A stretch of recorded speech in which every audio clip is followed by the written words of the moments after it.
Hi friends, it's Lindsay with Emeralds and Fairy Lights, and I'm here today for a post review of Girls at the Piano by Renoir. So this is the painting. This is a Diamond Dotz, and this was a painting that I did for Summer with the Masters, which is being an event being done by Katie from Diamonds and Washi and Jessica from Tiny Worlds of Wonder.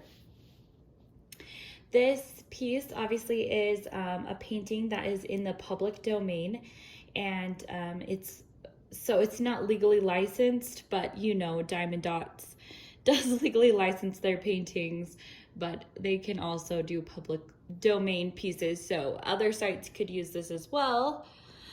But this is just one of the ones that they have, and this is a partial.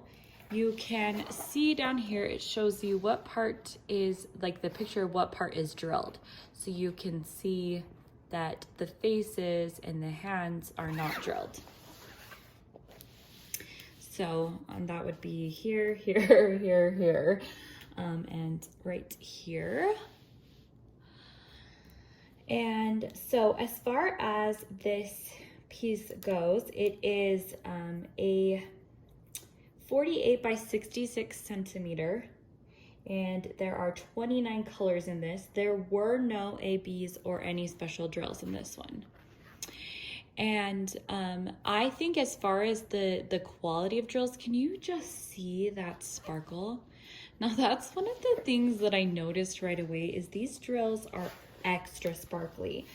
Now, I know Diamond Dotz boasts that their drills are especially, I'll see if I can pull it up really, are especially shiny because they're faceted like double or triple what other companies have their diamonds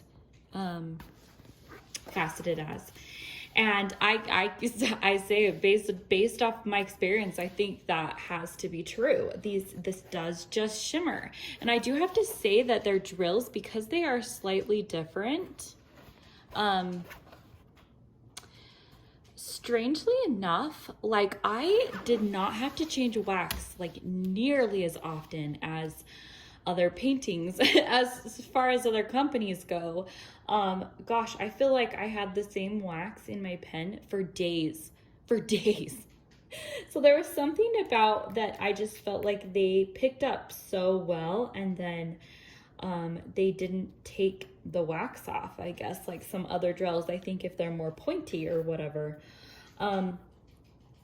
I do think I do not have a picture of the original on me, but this is quite true to the original painting, if not just a little bit saturated. So the original painting, she's much more blonde. She's the lighter brunette. This drapery is not that vibrant blue, but I do think that it's pretty how it came out, and I don't know that that's something that is a plus or a minus. It's just based on, I guess, what you'd prefer. I do think that the darker colors, like the saturation of this painting, did lend itself to the diamonds. I'm not sure that the lighter version would have come out as well, just because it's very, very light. I would almost say kind of washed out, watery. You know, the original painting is beautiful. It's just, I don't know that you could have that many pastel and cream variant colors to actually make it look like it. So, everything, I'd have to say, the stickiness of this canvas was great. I didn't have any issues with that.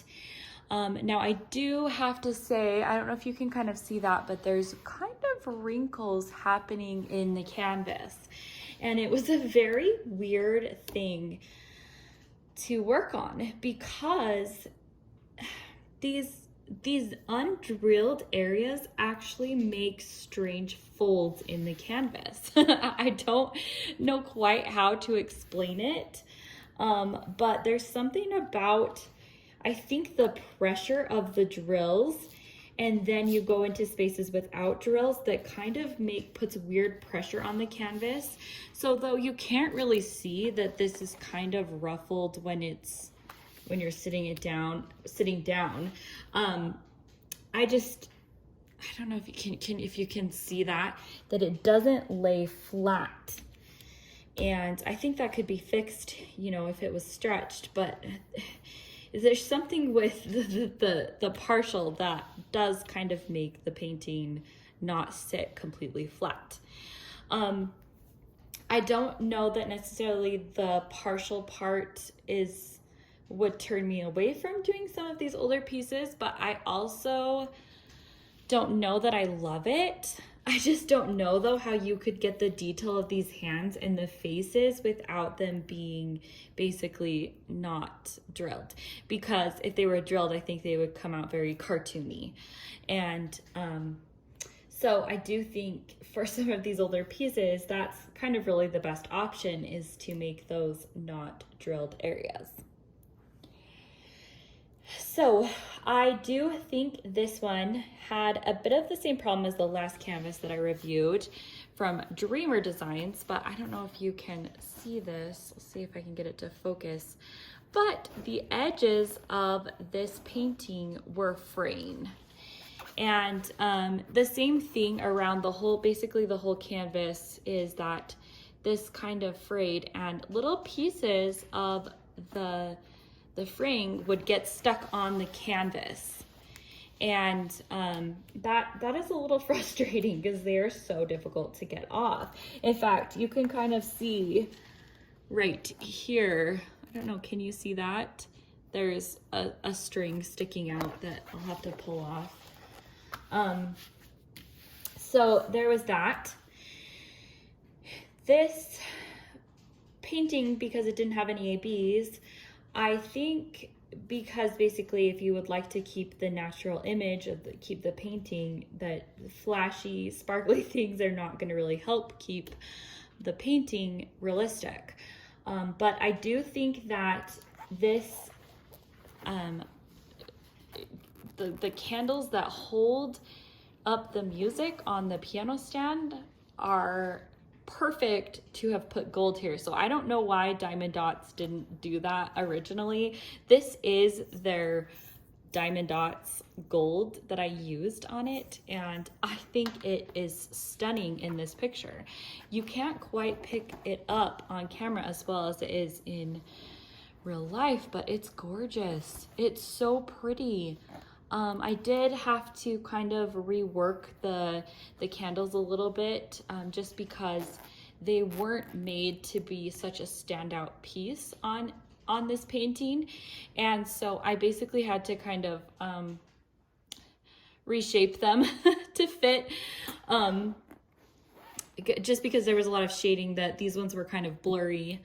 But I just think overall, I think it looks really pretty on this canvas. It sticks out in a nice way that doesn't take away from the painting. I also added a few pink ABs in these flowers. It's just another one of Diamond Dotz Freestyle ABs. It's 504, and also a cream white I added in there. And so just the flowers have a little extra sparkle in them, but it's so minor that it's not quite noticeable. As far as the drills go, I didn't run out of any colors, but yes, I had to use several sheets or squares of a dryer sheet because the static was unreal. So we'll get to that.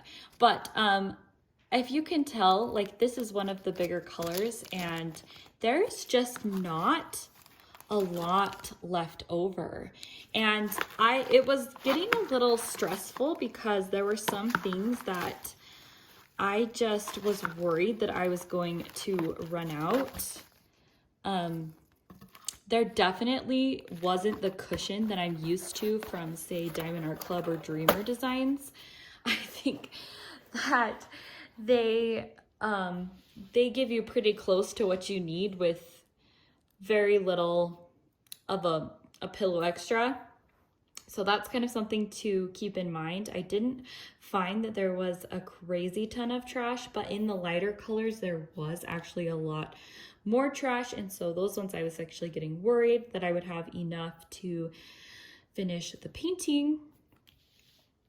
As I did say that the drills had a lot of static, so staticky, it's ridiculous. They really need to figure that out, how they're going to fix that in their packaging, because man, is it a pain.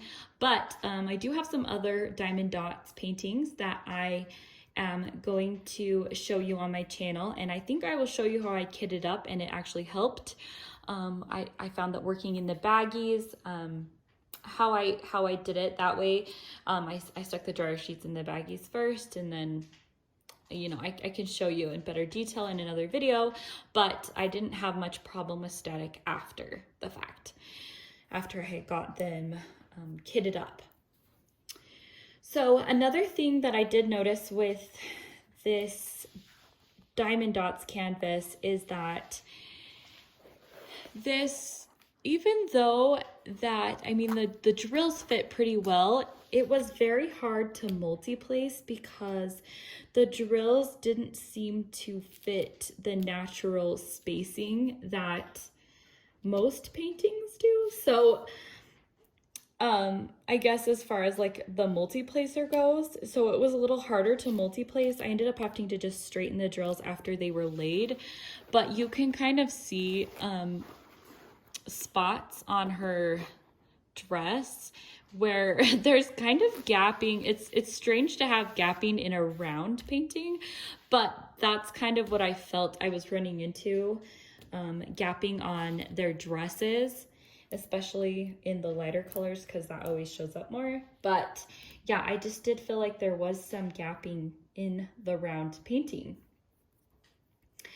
Overall, I think this is a great piece. It's really pretty and a perfect kit for Summer with the Masters if you would like to have something that is prepackaged. So I definitely would recommend this, and this makes me want to try some more of Diamond Dotz paintings. There's just a few things I think they could improve on, and that is basically their staticky drills and making tighter charting for their round drill paintings, as well as maybe upgrading these edges. And yeah, see, here's another one where there's just like a, can you see that? A string just got caught to the canvas, and they are so hard because they fray when you try to pull them off the sticky. Well, I hope you guys enjoyed this post review of this painting. Make sure to like and subscribe, and I will see you guys in another video.